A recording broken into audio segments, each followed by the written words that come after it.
የነጻነት ባሮች ክፍል 42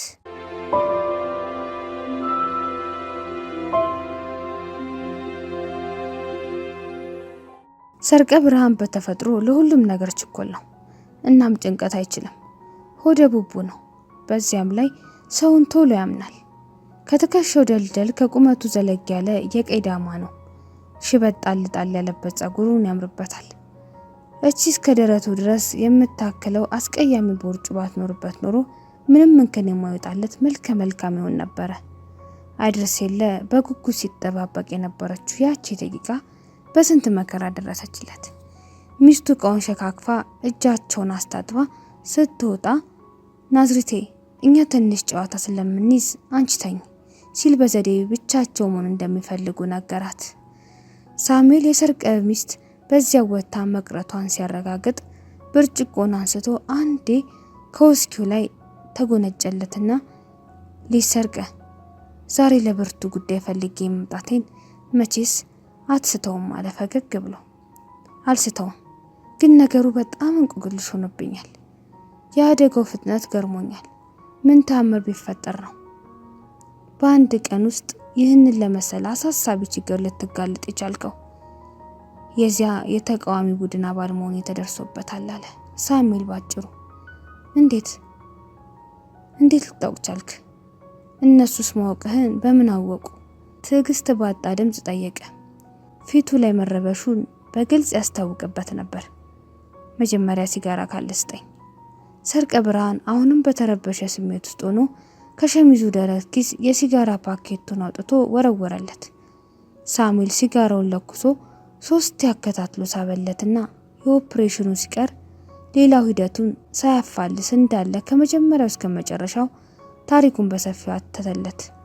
ሰርቀ አልፎ አልፎ ግልጽ ያልሆነለትን እንዲብራራለት ጣልቃ እየገባ ከመጠየቅ ውጪ በአመዛኙ በተመስጦ ነበር ታሪኩን የተከታተለው።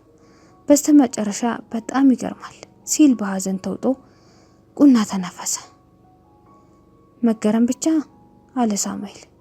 ኋላ ሞቅ እያለው እስኪሄድ ድረስ መጀመሪያ በዝቅተኛ ድምጽ ለዲሞክራሲ፣ ለሰላም፣ ለሰብአዊ መብትና ለፍትህ ስንል የተዋጋንለት ዓላማ መልኩን ቀይሮ ሲጠብቀን ባላሰብነውና ባልጠረጠርነው መንገድ የነጻነታችን ባሮች ሆነን ስንቀር በገዛ ሀገራችን ስንሳቀቅ ነጋ ጠባ መርዶ ነጋ ጠባ ሩሩ ሲሆን ዕጣ ፈንታችን ጭልፊት ያስደነበረቻቸው የዶሮ ጫጩቶች እንምሰል ተበታትነን ስንቀር መገረም ብቻ ያሳዝናል እንጂ።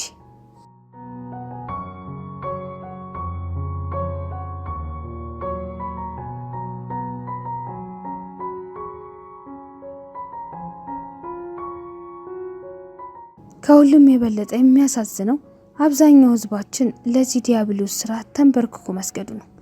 ምን ያህል ጨቋኞች፣ ምን ያህል በዝባዦች፣ ምን ያህል ግፈኞች መሆናችንን እያወቀ ከባዕዳን ገዦች በከፋ መልኩ ረግጠን እንደምናንደባልለው እየተገነዘበ በእኛ ላይ የማይጨክን አንጀት፣ በእኛ ላይ የሚነሳ ክንድ እስከ ዛሬ ድረስ አለማየቴን ነው። ማጅራቱን ረግጠን ስንገዛው የበይ ተመልካቾች ሆኖ ዝም አለን። ከዚያም አልፎ ተርፎ ነፃ ያወጡን ውድ ልጆቻችን ናቸው ብሎ ነፃነቱን፣ ክብሩን፣ መብቱን ከግራችን ስራ አምጥቶ አስቀመጠልን። ፋሽስቶች ነንና እኛም ነፃነቱን፣ ክብሩን፣ መብቱን ረግጠን ቆምንበት። ምን ይጠበስ አለ በምሬት አነጋገር ግንባሩን ኮስተር አድርጎ። የኤርትራ ታላቅ ወንድም የሆነው ኢሳያስ አፈወርቅ እውነትን በውሸት ለውጦ መብታችንን በገደብ የለሽ ስልጣን ደፍኖ ዕውቀታችንን በቧልጥጦ ከዚያም ከዚህ ያናከሰ መሄጃ እግራችንን አስሮ እንዳንተነፍስ መጻፊያ እጃችንን ቆርጦ በሁሉም በግልጽ እንዳናይ ማያው አይናችንን አፍርጦ ሰብአዊነታችንን ገርስሶ ህልውናችንን አናግቶ ከክፉ አዘቅት ወደ ባሰ አዘቅት ሲከተን ወዲያፎም እያለን ተከተል ነው። መሰሪ ባህሪው ሳይገባን የስርዓቱ ዋና ሞተር ሆኖ እንደሚያሽከረክረን ሳናውቅ ነጋ ጠባ ቋንቋችንና አፍ መፍቻችን ወዲያፎም እያለን ማወዳደስ ከሆነ ገና ሲወለድ አንስቶ እንደ አቡነ መንፈስ ቅዱስ የእናቱ ጡት አልቀመሰም ብለን አፈ ታሪክ ካወራንለት አሁን ምን ይጠበስ? ለከት በሌለው ምላሱ በየሳምንቱ በግ ልናርድልህ ትፈልጋለህን? እያለ ደጀናችን ናፍቃ ሳል እንጂ ህዝባችን አልነበረም።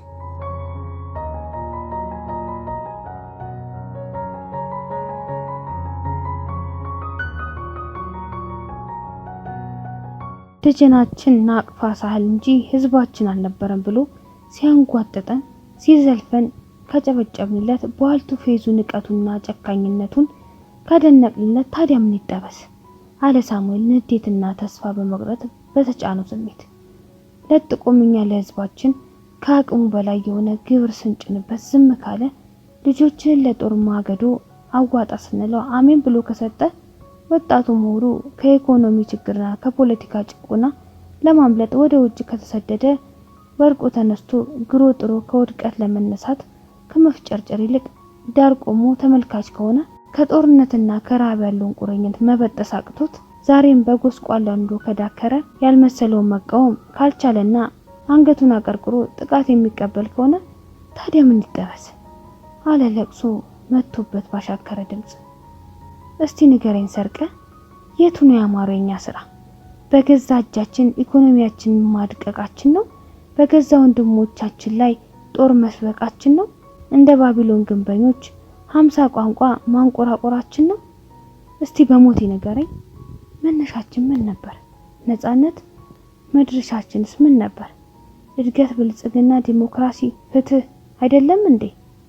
በቂ መብራት፣ በቂ መንገድ ሳይኖረን አብዛኛው ህዝባችን ከድንቁርና ጨለማ ሳይወጣ ስልጡኖች ነን ብለን የምንመጻደቅ አይደለን?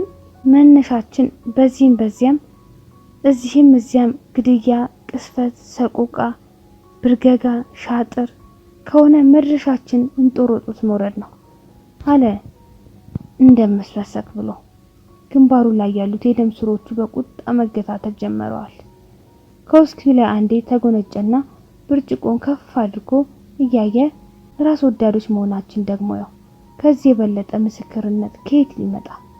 ህዝባችን ዳቦ አድሮበት አንጀቱን አጥፎ ተኮራምቶ ሲተኛ እኛ ግን በውስኪ እንራጫለን። አይገርምም? ቢሰርቅ ሰርቀ ብርሃን ራሱ ላይ ታች ሲያወዛውዝ ቆይቶ ቢሆንም እስቲ እንጠጣለና ጠርሙስ አፈፍ አድርጎ አነሳ። መጀመሪያ ለሳሙኤል ቀጥሎ ለራሱ ቀዳና ሲጋራውን ለኮሱ። እኛ አፍሪካውያን ችግሮቻችን በወሬ ይፈቱ ይመስል ብዙ ማውራት ይቀናናል። ብዙ ካወራን ብዙ ይሰራን ይመስለናል። እዛ ማዶ ዛፍ ላይ የተሰቀለ ዳቦ አለ። አውርደን ለመብላት ብንሞክር ይተኩሱብናል። ዝም እንዳልንም ደግሞ እርቦናል። ቢሆንም ምርጫችን በረሃብ ደርቆ መሞት ነው። ለምን ብሉ ፈሪዎች ነንና። መጀመሪያ የሚገርለን ፍርሃቱ ነው። ፈርተን ዝም ብንልስ ምን ነበረበት? በዛ ፍርሃት ውስጥ ሆነን አሳዛኝ ድራማ እንሰራለን። ለምን ከለከሉን?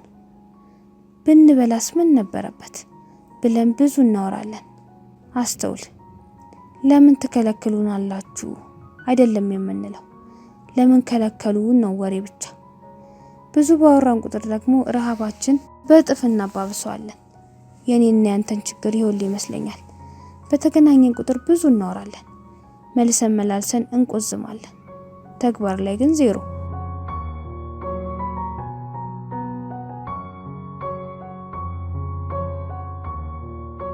ሰርቀ ብርሃን ንግግሩን ተግ አድርጎ ሲያስብ ቆየና ያለፈው ታሪካችንን መለስ ብለን ብንቃኝ በእውነቱ እኛ ኤርትራውያን በእጅጉ ተጎድተናል። በትግላችን ወቅት ለጭቁን ህዝባችን የሚያስብ ትክክለኛ መንገድና ዲሞክራሲያዊ አሰራር ተከትሎ ለፍትህ ለዲሞክራሲና ለእድገት የሚታገል ለሀገራችን ብሩህ ራዕይ ኑሮት ቀን የሚያስብ አንድ ሁነኛ መሪ ድርጅት አለማግኘታችን ተበድለናል። ጅብሃና ሻዕቢያ ሲያካሂዱት የነበሩት ትግል ምንም እንኳን ፍትሃዊ ቢሆንም እነሱ ግን ገና ከመነሻቸው ለህዝቡ የቆሙ ድርጅት አይደሉም። ባህሪያቸውም አይፈቅድላቸውም። የህዝብ ድጋፍ ያገኙት ያቺ ፍትሃዊ ነጻነት ጥያቄ አንግበው ስለተነሱ ብቻ ነው። ከልባቸው ግን አልነበረም። እነሱ ለኤርትራና ለኤርትራውያን ሀቀኛ ነጻነት ደንታ የላቸውም።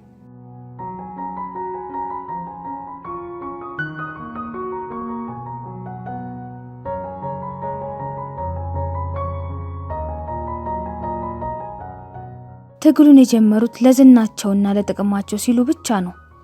በጭቁን ህዝቦች መስዋዕትነት ያቺ የሚጓጉላት ስልጣን ነበረ አሻግረው የሚያልሙት። ያ ባይሆን ኖሮ ኤርትራ ነጻ የምትወጣው በ1983 ዓመተ ምህረት አልነበረም። ከዛ በፊት እኮ አስመራን ከበን ተመልሰናል። የዚያኔ ችግራችን ምን ነበር? እነዚህ ሁለት ለህዝብ ያልቆሙ ድርጅቶች በነጻነቱ ደጃፍ ላይ ቆመው ስልጣን ለኔ ነው የሚገባው ብለው እርስ በርሳቸው ስለተሻኮቱ ነው። ያኔ በእርስ በርስ ጦርነት ላይ ስንቱ ጭቁን ታጋይ ነበር የወደቀው?